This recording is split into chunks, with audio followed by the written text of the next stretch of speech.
opening nih.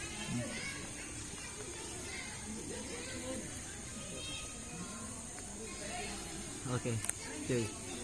Jadi setelah gue selesai dari curug nangka, curug apa sih? Curug daun, curug kaun, ya kan? Kaun yang bikin apa ya? Yang bikin penasaran, yang bikin nambah umur.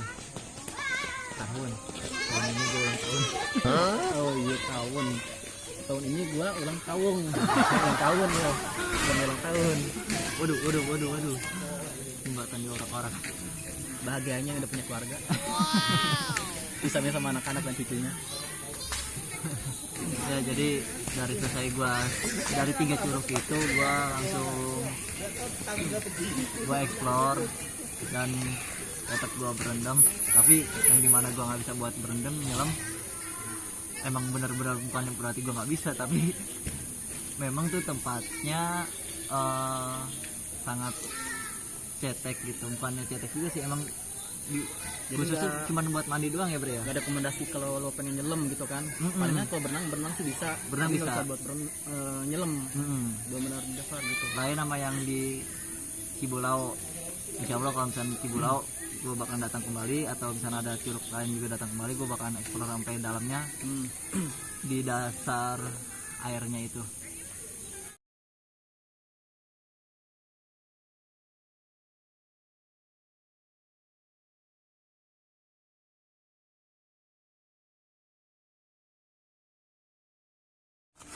Iya cuy, karena di dalam hujan, Di luar, di dalam. Jadi gue juga takut keganggu sama kalian karena ada yang nyetel musik juga. Dan di luar hujan gue, bukannya hujan juga sih, kayak gerimis-gerimis kecil. Mungkin nggak dengar kerintik-kerintiknya, tapi kan ini dihalangi sama pohon-pohon pinus. karena kan ini juga ngerekam HP di luar, jadi antisipasi. Iya, Dengan ya udah kita ke dalam, HP juga ditutup, pakai alasnya aja. itu dia. Ya, selesai dari gua udah masuk ke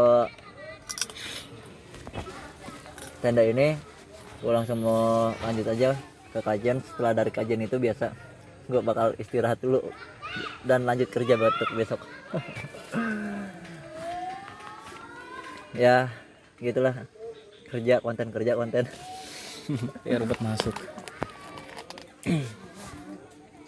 Terus gua mau kalian isi komentar ini, gue next trip mau kemana, dan untuk Curug Nangkaya itu seperti apa yang kalian lihat, komen di bawah komentar ini. Next, Jis.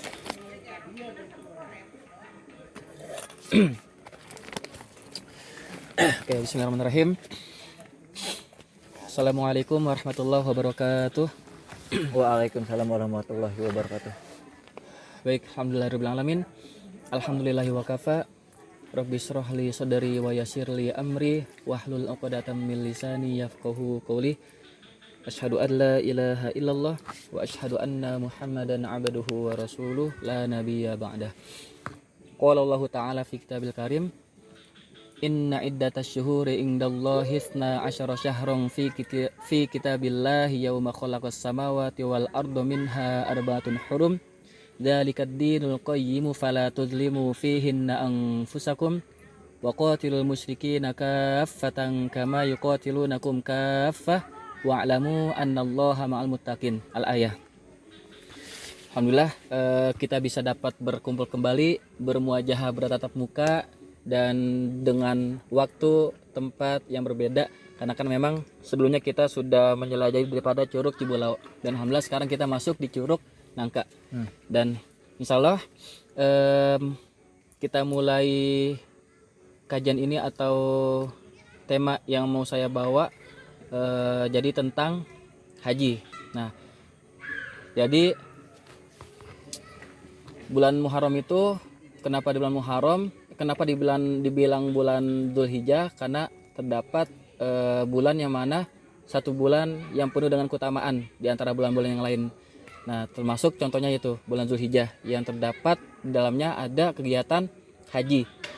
dari seluruh penjuru dunia orang-orang muslim melakukan kegiatan haji, entah itu dari ufuk timur maupun ufuk barat, dia pasti bakalan bertemu di satu titik, yaitu daerah Ka'bah. Kemarin kita sudah menyaksikan dari entah dari tetangga kita maupun dari saudara-saudara kita maupun orang-orang luar daerah sana, yang mereka semua itu pasti merasakan senang karena sudah bertahun-tahun menunggu, akhirnya tiba waktunya yang mana ada panggilan langsung dari Allah, yaitu berangkat pergi haji. Nah, yang mana kita melihat nggak ini ya, kalau kita melihat daripada kita pengen pergi haji itu jarang banget itu kalau orang bisa mencapai daripada waktu itu. Soalnya kan dilihat daripada ongkosnya, terus fisiknya, dan juga waktunya tergolong kan kita juga menunggunya lama. Nah, makanya itu termasuk daripada kegiatan yang benar-benar apa ya? Kegiatan yang benar-benar agung lah. Tidak ada ibadah seagung daripada ibadah haji, dan tidak ada konsep beribadah haji khususnya untuk daripada ajaran Islam itu yang lebih indah kegiatannya itu daripada agama atau daripada kegiatan haji tersebut.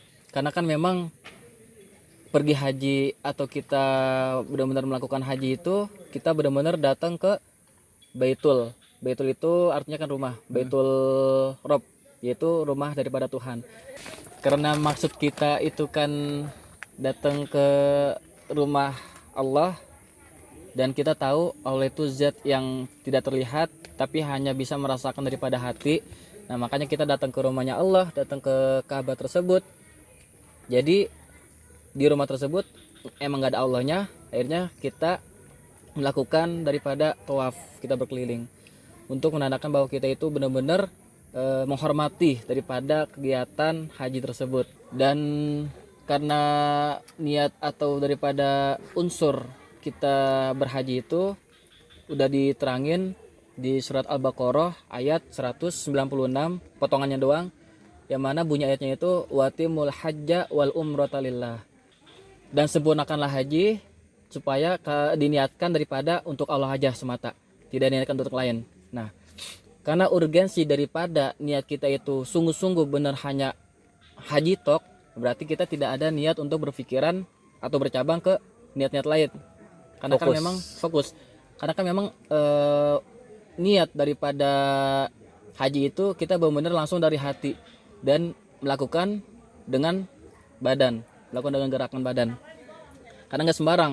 Niat itu benar-benar bersumber langsung dari hati, yang mana kalau orang sudah berniat dari hati, berarti hatinya itu kudu bersih dulu, kudu bertaubat dulu. Nah, makanya diterangin di dalam Al-Baqarah itu benar-benar ditegaskan wa atimul hajja. Di kalimat atimmu, nah di situ ada mim yang bertasdid, yang mana hukum daripada huruf yang bertasdid itu dihentakkan atau ditegaskan. Nah, jadi benar-benar harus benar-benar niat. Jadi bukan hanya sekedar niat dari ucapan doang, dari hati doang, tapi tidak melakukan dengan perbuatan. Nah, harus disempurnakan, harus benar-benar sempurna itu dilakukan. Pas ketika proses kita haji itu kan tadi sudah tawaf berkeliling 7 kali, dan ada sunnah lain yang daripada itu juga sunnah atau perilaku Rasulullah yang ketika haji juga mencium daripada batu Hajar Aswad. Nah, ini benar-benar udah familiar banget nih, orang udah pada dengar batu Hajar Aswad. Ya, iya. Nah, kalau dari menurut artinya batu Hajar Aswad itu kan, hajar itu batu, aswad itu jamak daripada hitam, aswad. Nah, jadi Hajar Aswad berarti batu hitam. Nah, kalau menurut redaksi sih dulu awalnya batu itu kan memang dari surga, dan ketika diturunkan di bumi ada 4 ulama besar dulu pas ketika masih zamannya Rasulullah. Nah, dia pengen berebut untuk menaruh batu itu di Ka'bah. Nah, itu 4 ulama atau 4 pemimpin. Nah, dari 4 pemimpin itu dia saling baku hantam tuh, siapa yang benar-benar berkewajiban daripada menaruh batu itu di Ka'bah.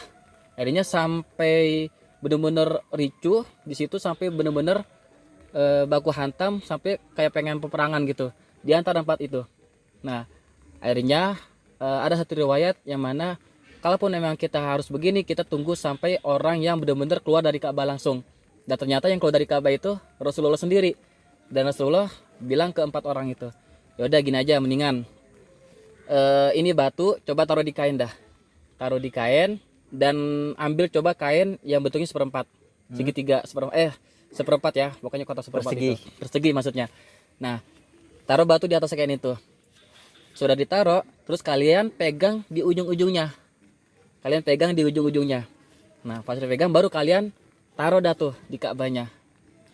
Dan ternyata logis juga. Dengan secara simpel itu, beliau Rasulullah ngasih arahan bener-bener supaya menyenangkan daripada 4 orang yang tadi hampir ribut. Karena kan semua orang tuh pada megang tuh ujung-ujungnya. Jadi kebagian untuk memindahkan posisi batu Hajar Aswad itu ke Ka'bah. Jadi nggak masing-masing tuh. Gue pengen ini. Akhirnya dia nggak suka, nggak, kemudian gue aja. Gue pengen ini, gue pengen naruh, enggak, kemudian gue aja. Akhirnya kan berebutan tuh.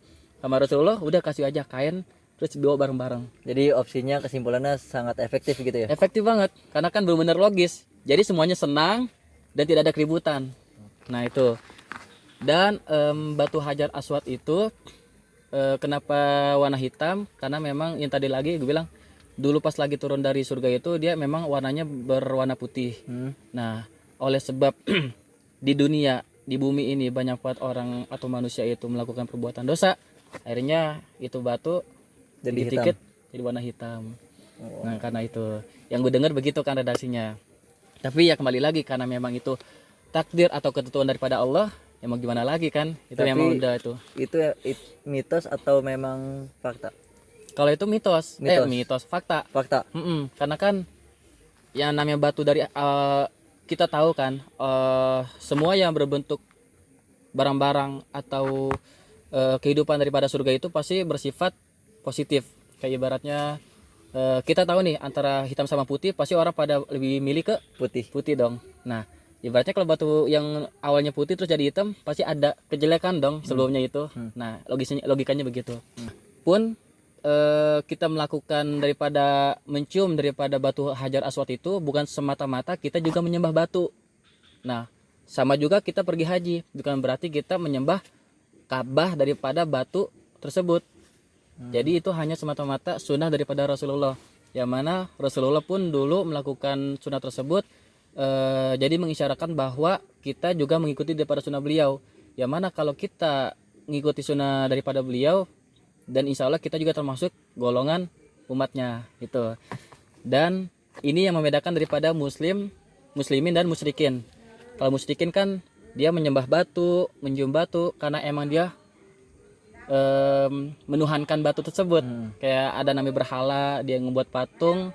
Bahkan ada zaman jahiliyah dulu roti itu dijadiin Tuhan.